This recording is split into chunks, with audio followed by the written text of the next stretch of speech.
How are you? Good, good. Thank you. Thank you for being here. And I know you're traveling, so I appreciate you taking time out of your schedule. My pleasure. Sorry I'm late. No worries. So you can start recording, Victoria? Yep, we're recording. Okay, so we are recording now. Okay, so quorum being present, I will call the meeting of the Freetown Conservation Commission to order. Let the minutes reflect the members that are present. Myself, and then on the Zoom, we have Charlie Sullivan and Chris Mallett. Right? Before we get started, I'll read the governor's new order. On March 29th, 2023, Governor Healy signed into law an act relative to extending certain state of emergency accommodations, which among other things extends the expiration of the provisions pertaining to the open meeting law to March 31st, 2020. Specifically, this extension allows public bodies to continue holding meetings remotely without a quorum of the public body, both physically present at a meeting location and to provide adequate alternative access to remote meetings. Specific information, general guidelines for remote participation by members of the public can be found on the Freetown website, freetownma.gov. Okay, so again, thank you, everybody. First item on our agenda, we have the continued notice of intent. Is that correct? For 30 Island Road, all right, for 30 Island Road extension. The applicant owner is Matthew J. Rita and Jackie L. Hill, trustees, Quiet Quay Realty Trust, and the representative is Catherine C. Ricks from Coastal Engineering Company, Inc. Scope of work is proposed pier repairs, including reconstruction of concrete piers and surrounding concrete patios.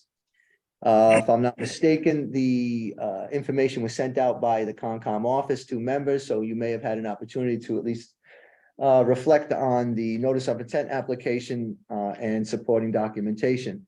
So that being said, I will call back to order the continued notice of intent public hearing. Do we have Catherine Ricks here with us? Yes, this is Catherine. I'm here to represent the client, and the client's also on the call as well. Excellent. How's everybody? And good. And I also Good. do have a presentation if I can share my screen. Yes, we'll give you an Okay. opportunity to share your screen. Okay. And just so that the folks know, abutters have been notified. I don't know if we have a DEP file number yet. We do I have it. not.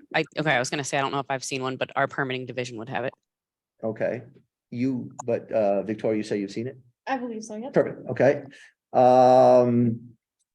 And so that's basically where we stand now. So if you want to, you go ahead and make a presentation.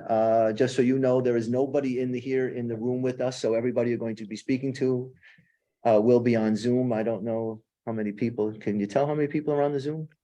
It's just us. It's just us, apparently. Again, people have lost interest in what we do. So Very, very different from the ones on the Cape when there's a lot of people involved. Yeah, it's interesting. I was just Kinda nice. mentioning that. You know, we used to have Concom planning board meetings and they'd be well attended, and now, well, here we are. So please go ahead and make Okay. your presentation. Okay, so the project is the proposed reconstruction of the piers that are on site and a portion of the shoreline that is riprap with the concrete patio top and beach nourishment. And it's at 30 Hemlock Point, which is also 30 Island Road Extension. It's at the southern end of Long Pond. So this is the proposed plan view here, and it's the reconstruction of the two piers that you see, beach nourishment between the two piers. And then to the west side, there's the patio. We also included a retaining wall and a vegetated buffer strip in a couple of areas. So we're adding vegetation to it. The plans that we submitted previously did not have the access points. We did add them, and I will be submitting this additional plan that has the cofferdam and the proposed access points.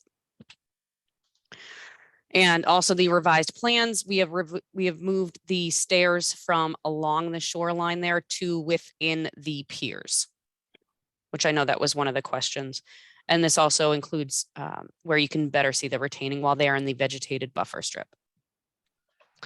These are the sections to show what's existing out there. And really, we don't know exactly what's underneath the tops of those piers, but you can see the rocks on the side and the deterioration of it.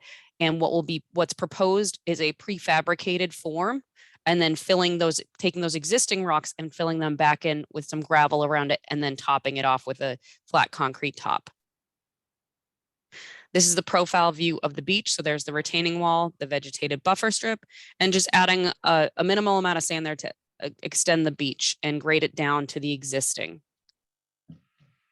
So Is these are that- some pictures. Oh, If I could just ask a question to interject, is that what you're calling beach nourishment? correct. It would be sand, which would be the same grain size as the existing, just adding a little bit more in that area.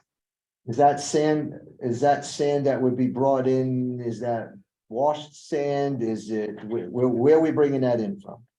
That would be typically there's upland sources and it's washed, sieved. It's sand that we would make sure is the same grain size distribution as the existing.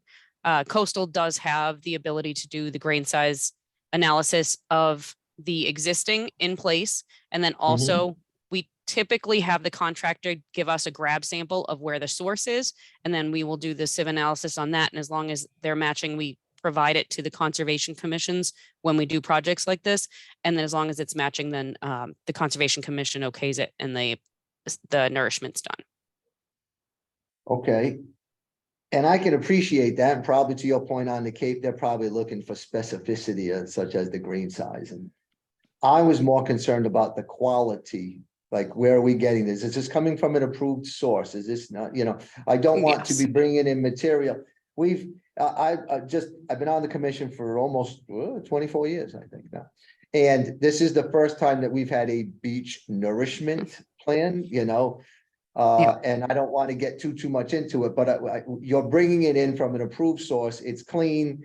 It's not coming from any kind of contaminant. It's not coming from somebody's No, backyard. it would be down the something that road. the commission could approve. And we have a lot of orders of conditions that I've seen. It's in there stating that it has to come from, an approved source and grain size analysis distribution done.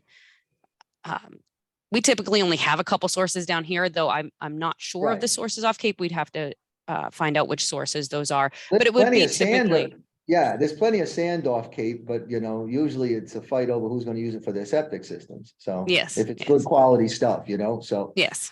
all right. So consider that, should you be successful, that would probably be more than likely a condition. So, That sounds good. so go ahead and continue. I'm sorry. Okay, so this is just showing the existing conditions of this one is the west pier. You can see that it's definitely degraded on that inside and the rocks are all falling out the inside area and the area outside of that beach area. And here is the eastern pier, which there's the yellow shows you that tip of it, which has fallen off. And then the rest of it, the top's in decent shape. You can see the deterioration of underneath. And these are just some old pictures that the client provided me with, showing you where it used to be, where the end used to be on that side. This is the area where there's a riprap shoreline and a concrete patio. And it's just this area is just to rebuild it, get the stones back re-keyed in so that they're more stable and not slipping down and falling down, and having that concrete patio, which is slightly off now. So it's just resetting all the stones that are there.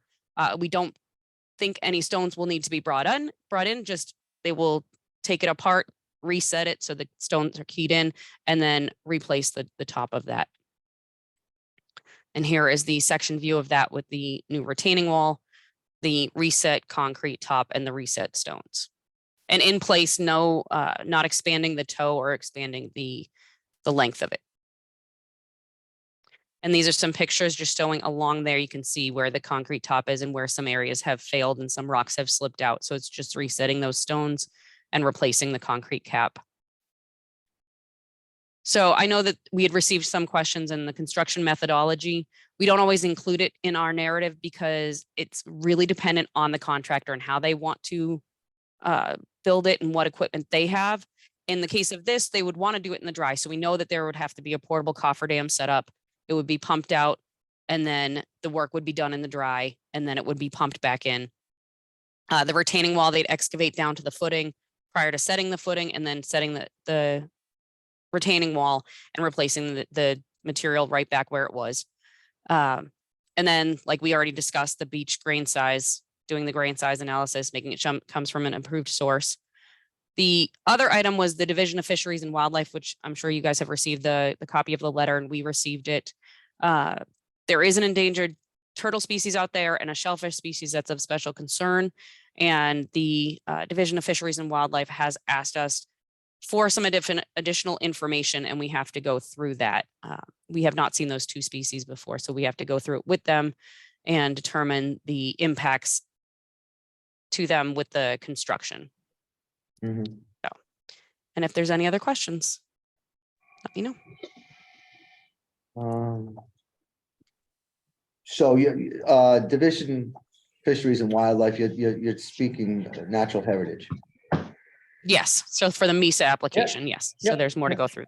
I know this Division of Fisheries and Wildlife, Division of Marine Fisheries, Yeah. MISA, there's lots of different They're acronyms. all, you're and absolutely agencies. right. Alphabet soup some days. Yes, But, so we're gonna be waiting comment on that. In the interim, Yes. typically, when we have,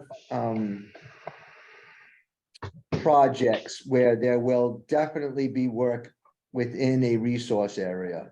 And there are a couple of areas of, to your point, critical concern, relative to endangered species or threatened species. Typically, we would send it out, for peer review. Just to ensure. Now, have you given us, construction means and methods? Because oftentimes we will condition it so that it. Yeah, I understand you say you wait for the contractor because they might choose to do something. Well, if they're gonna put a D8 dozer in there, we're gonna have a problem with that, right? yes, So, yes, and I use hyperbole, right? So, yes. so what I'm getting at is typically in instances like this, we would oftentimes require that there would be no machinery within the resource area. Right? So you would be approaching it with machinery from the top. We would always encourage as much hand work as possible. Given the scope of this, that may not be practical. So if that's the case, then Correct. and I think Natural Heritage would probably have some ideas, but is there a way, right, that we are going to ensure protection to the lake bottom when it's going to be in the dry state, as you say, right, when it's going to be Mhm. pumped out? You know, are there going to be construction mats used, right? So that we may not, you know, so that whatever vehicle may be getting in there is not going to tear up and ruin the soil and change that, right? So do you have any idea of means and methods relative to construction, how they want to go with this? We haven't reached out to any specific contractors. We don't have any Okay. contract with any contractors right now. Mhm. We are able to reach out to a couple of them to get a couple different ideas if that's what the commission would like us to do. I think I it do have a would be couple in mind that we helpful. can reach out to. I think it would be helpful, right? Okay. Because again, I think for consistency's sake, and again, we've had similar, but they've always been able to reach it from, and you know, from the dry land side, so to speak. And Not really be when in they the had water. to. Yeah, and when they had to, whether it was a tidal situation or they would do it in low water situations and they would do it by hand. This is obviously, I think anything can be done by hand, but this is a bit onerous now. Yes, So, the I think- prefabricated pieces would not be Yeah. able to be done by hand. That's definitely some Yeah, construction equipment will right, be necessary. you know, so I think, and I'll listen to what other board members have to say. Because at the end of the day, I think really what we would be looking to have peer review look at would be, are the means and methods prescribed in the application going to the most beneficial for not only the applicant, but for the environment, right? Yeah, minimize the impacts to the environment. Yeah, all Yep. around, right? But also we don't want to be so that we now take and I'll use random numbers, $1,000 project and turn into $1 million project. Right? Yes, So there has to be practicality to it. Now, Yeah. the good news is you've got some outstanding items that need to get looked at. Yeah. So who is? Okay. So if there is, since there are so many outstanding items, well, not so many, but there are some outstanding items, we need to wait for natural heritage Yes. to get back. I think my own opinion is I would be more than willing to wait to see if there are any other outstanding questions or issues that the board has before we make a determination to send this out to EPG. Okay. I'm not trying to slow foot it. I'm actually trying to expedite. What I'm getting at is the reality is the bulk of this work is to repair an existing structure, right? We've recognized historically that there's a structure there, and we're not trying to limit. But we are trying to ensure that in this instance, that the quality of the environment is preserved as best as possible. So if natural heritage, which I firmly believe at the end of the day is going to give you construction means and methods, or certainly some limitations and restrictions. Yes. I think if we hear back from them in a timely manner, then I think we may not have a necessity to send it out for peer review, in my opinion. The other two board members feel, but there is one other item, and the Coffer Dam detail. So installation, how we're going to keep it dry. Is it going to be done in sumps? Is there enough pitch there so that the water, obviously groundwater is going to become, so there's some issues there, right? That it's not mission impossible. We've seen it No. done on the pond. It can Yes. get done, right? This isn't the first rodeo that you folks have done. But we don't get a lot of them. And so what do I mean? Is it going to be a gasoline fired generator that's going to be pumping water out? Or, okay. If that's the case, are we pumping it into a dewatering pit or box or whatever, and then allowing that to get back into the pond? Are we pumping it back straight into the pond? Are we going to let it fill up again overnight? Are we going to keep it in a constant dry? Where are we storing the generator? So if there's an accident, a leak or anything like that, the possibility of that getting into the pond. Fuel cleanup kits, we typically require a fuel spill, all right, that is commensurate with the size of the machine, right? Mhm. You know, I don't need somebody handing me, oh, fuel spill up, you know, in a 1 pound bag of kitty litter and a roll of paper towels, right? That's good if you got a lawnmower, but if you've got a big old, so these are pretty standard, I would imagine, that you've been dealing with in your time. Yeah. Yes. In the construction specifications, we typically include that spill kit. Okay. That's what we usually have it. All right. So, I hope I didn't cut you off mid-presentation there. No, this was the end of it. That was the end of it. I wanted to hit the points that I know Victoria and I had discussed a few of them, and then the Division of Fisheries and Wildlife had come in. So I wanted to hit those points. Excellent. Yeah, you got to get past Victoria first, and then we get to nibble on it afterwards. All right, does anybody from the board have an opinion on that, on the whether we send this directly out to EPG now? If you're comfortable with not doing that and you feel we have all the information we need to make the appropriate decision, I'm okay with that. I have a question non-related to the vote, but just what were the endangered species as it relates to the turtle? What specific one was it? And then what was the shellfish species? I just like to know what's going on out there. Yep. Give me. So the red cooter, Yes, that belly. was the one. red belly belly cooter, we cooter. call them cooter red for short, but the red belly cooter. And then you had that mussel. Tide. Yes, I tide- couldn't even. Yeah, It was the scientific name. I don't know. If you Yeah. find, right, don't bother with that. The tidewater something, even, Bucket. Yeah. yeah, except it's only indigenous to fresh water. So why it got the tidewater name, I don't know. Okay. So, and if you find one, it'll probably be the next one that they find, because I don't know that they found that. I talked to a few people and they're like, huh, that's news to me, but I guess they're rather small. And again, I think that's where they're, given what their habitat is going to be, you could probably understand why I'd be concerned, or we would be concerned relative to what's happening under the immediate soil, right? Sure. So if there were going to be mussels and freshwater clams, you know, the turtles are going to be smart enough and quick enough to probably get out of your way once you start messing around. Yes. But so if that's the case, then I would say, I will open it up to the general public and anybody who's attending to see if they have any questions, comments, or concerns. Anybody? Look at them all. Nope. Okay. If nobody else from the board has any questions relative to this right now.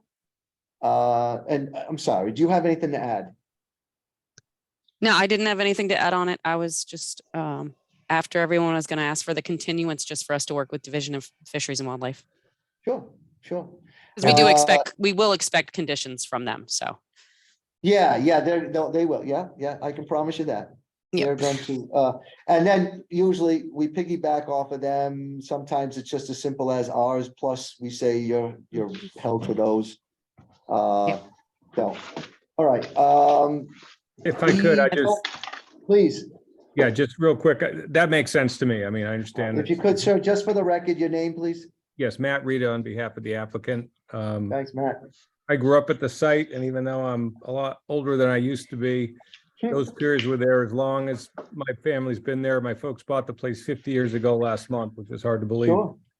So the piers existed, so I don't have any intel on how it was done last time, and even if I did, I'm sure those methods are very outdated. So, but happy to field any contextual questions beyond what Catherine put forth from an engineering standpoint. Okay.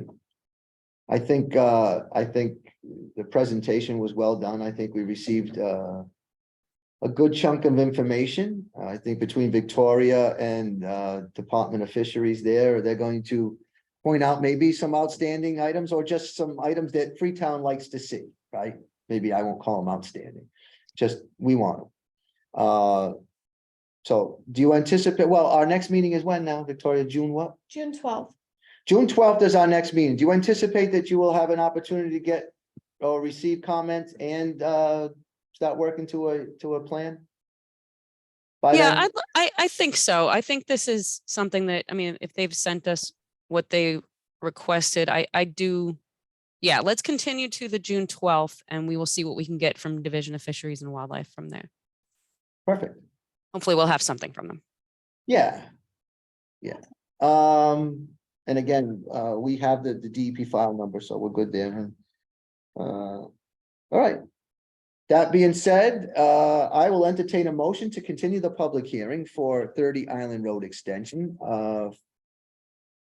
for the reconstruction of a concrete pier and surrounding concrete patios to June 12th, 6 o'clock via hybrid Zoom. I'll make that At motion. the COA, I'm sorry, at the COA, and thank you for the motion. So the motion's been made. I'll second it. Motion made, supported. Any further discussion on the motion? Hearing none, all those in favor signify by saying aye. Roll call vote. Charlie Sullivan. Aye. Charlie says aye. Chris Mallon. Aye. Chris says aye. Kevin Demarais says aye. Motion passes unanimously. All right, thank you very much. Thank you very much. Yeah, and if there's any questions, if you get something you don't quite understand, if you think that you may have something and you want to send it to us to say, hey, is this kind of what you're looking for? Please feel free to send it to Victoria and we'll try to get you the best answer we can. We will be sending the updated plans and we do have an updated narrative with some of the information. I don't know if it's as detailed as you would like, but yeah, we should be sending that tomorrow. Perfect. Awesome. Thank Okay. you. All right, You're thanks, welcome. folks. Have a great night. See Thank you soon. very much. Yep, bye-bye. Bye. Yes, next on our agenda, we have the minutes from 4/10/2023. And as always, And there's go a ahead. second set of minutes too. There is. From 4/24. Okay, so we also have some minutes from April 24th. You were able to get them done quick. Cool. All right, and see, I didn't read the ones from the 24th. I just read the ones from the other day. See, that's what you get for putting them on the back. But I printed them out myself, so I messed them up. I have no, and I take no issue with the ones from April 10th. I'll quickly read the 24th now. And yeah. No fine, okay. Carrying that forward. Actually, before the Um, Yeah, we did that. We did that. Okay. Perfect.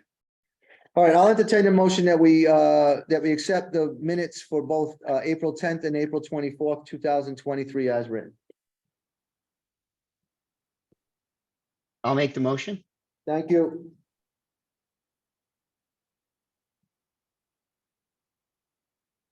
Is Charlie muted? Yeah, Charlie, you're muted. Did you mute him? I did. Hmm, You did? Can you unmute him? I can't unmute him. I can ask, Oh, but he has to click it.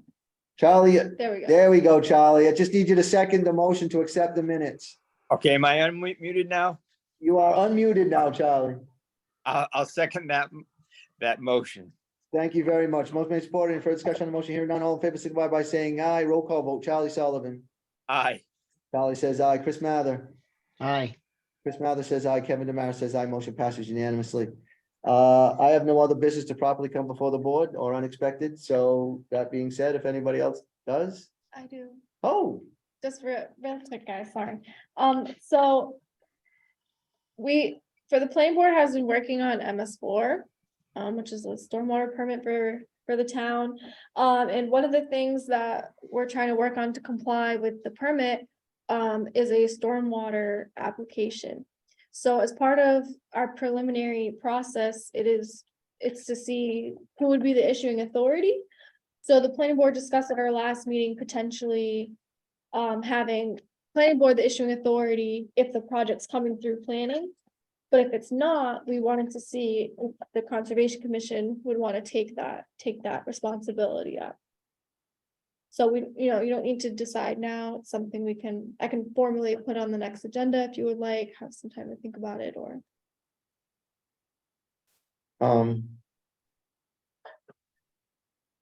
I don't like having one bylaw or whatever it is, or one permit that you have multiple different boards and committees that would be enforcing, as long as there's a consistency to the enforcement. And I think we should get a better understanding. We keep calling this a stormwater permit. How is that any different than having to meet our stormwater regulations?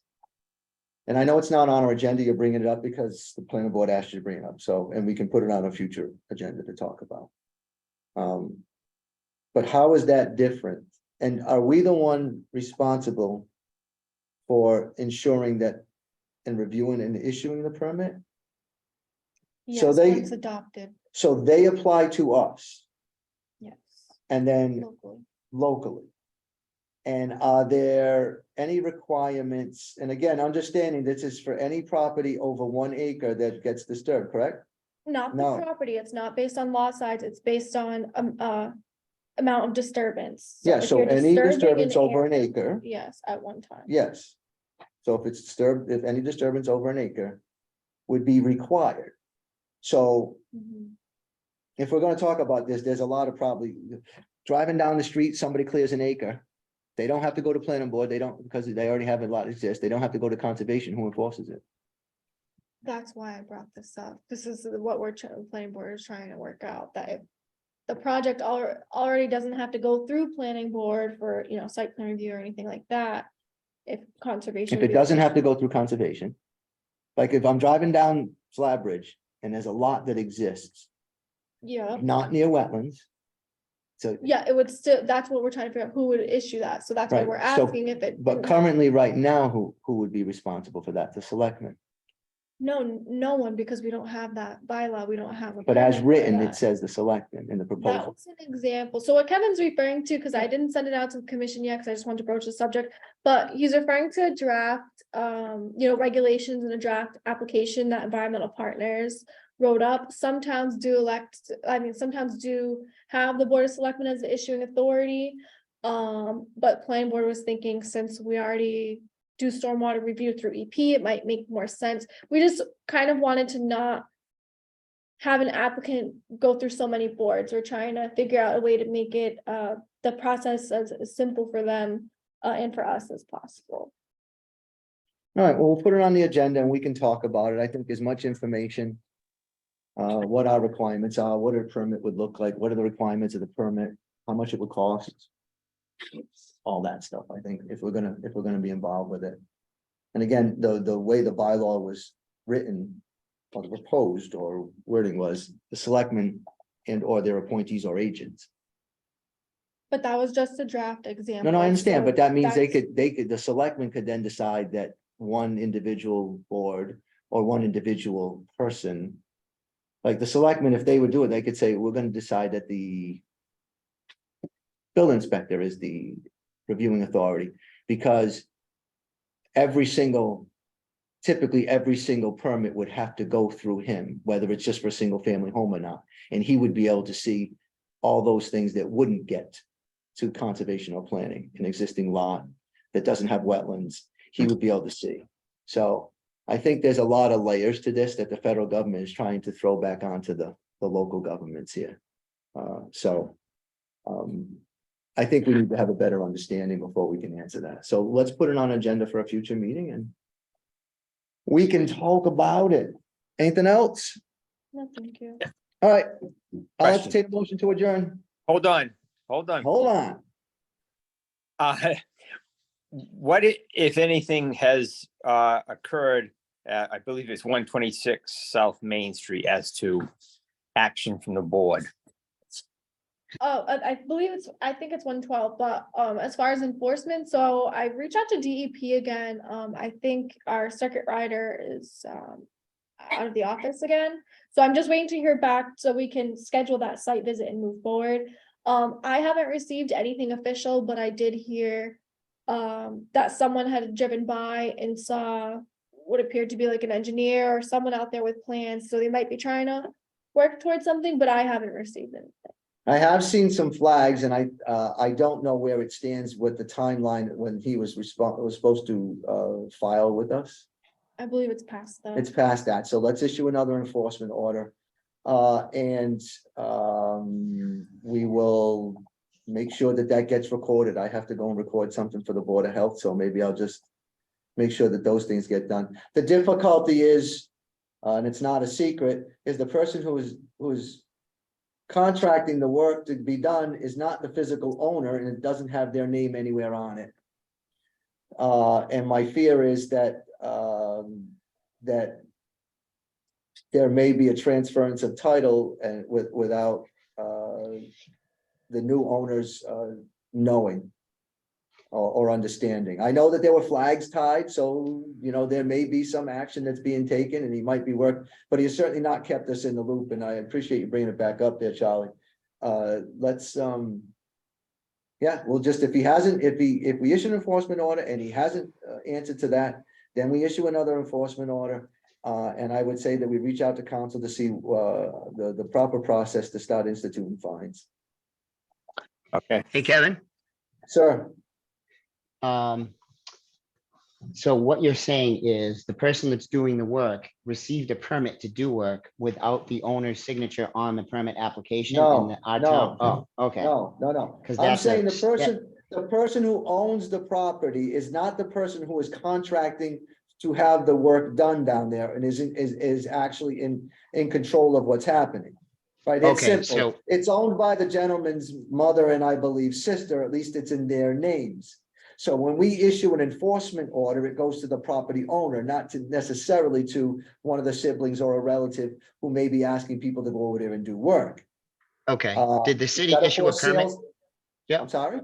Did the city issue a permit allowing him to do the work, or is this just No, work no, that's being? no, there are no Okay. permits. No permits have been issued down there, Chris, right? So. Okay. And that's part and parcel of the problem. I'm not even saying that what he has done or wants to do down there wouldn't be permitted in some form. That's not what I'm saying. He's just Okay. doing it. And what would appear to be a violation of the Wetlands Protection Act because he's working within the buffer zone, and I believe he's working within the flood zone. But Okay. and most oftentimes, when we issue enforcement orders, they work with us, right? What do you want? Right. Come down, okay. In this instance, it's not happening, so if we've exceeded the duration of time given for him to have the filing with the board, and we have not received anything as far as, hey, I've enlisted the services of XYZ Corp, they're gonna go down there, can I get another 15 days, or can I get another month, because they're backed up? We haven't got anything, apparently. Okay. So, I'd be more than happy if, Victoria, over the next day or so could, write up another enforcement order. We What could type send- of fine do we want to put with this? Because I think we've, Well, let's it's not- talk to, now the let's time talk is to, passed, let's, because, right, let's talk to council and see the avenues by which we have to do this. There's gonna be certain notifications that we have to do relative to email, a certified mail and, so we'll have to, well, and you know what we'll do on top of the enforcement? We'll send a certified letter to whoever the, whatever the address is for the tax, where we send the taxes. And so that hopefully, the real owners And- will get it. how much is the fine? And it's per day, correct? We can fine per day. I think it's Yep. $300. Yeah, I think it's $300. I don't believe we've ever, at least since I've been here. No, issued it might, no, those. to my So, knowledge, because we have not had, typically, people Yeah. might not like it, but they work with us on it. They get to So- where we Right. want to go. We definitely So need I to- think we need to, stand our ground here and make it known and start the $300 fee going back to the compliance date. And if we, it's Well, just we time. have, before, yes, and it is, well, how about this? I'll just caveat this. It's not on the agenda. Obviously, it's something that's brought up and because somebody just drove by. Sure. Before we get too much into it. Yes, Okay. but that is an option that we should consider and we can consider. I just want to reach out to council to ensure that if we're going to do this, because oftentimes people on the other side, they have their own lawyers too. And if nothing worse than us trying to do something what's right by the town and we do it haphazardly, and. 100%. Yep. Let's get our ducks in a row. Right, so if we can, Victoria, maybe. All right, thank you. Anything else? Nope. All right, I'll accept the motion to adjourn. I'll make the Yep. motion. I'll se- Thank you. All right, motion made and seconded. Any further discussion? Hearing none, all in favor, signify by saying aye. Roll call vote, Charlie Sullivan. Aye. Charlie Sullivan says aye. Chris Mallon. All right. Chris Mallon says aye. Kevin Master says aye. Motion passes unanimous. Thanks again, folks, for being here. Appreciate it. Safe travels, everybody. All righty. Thanks. Bye-bye now. Bye. Take care. You too.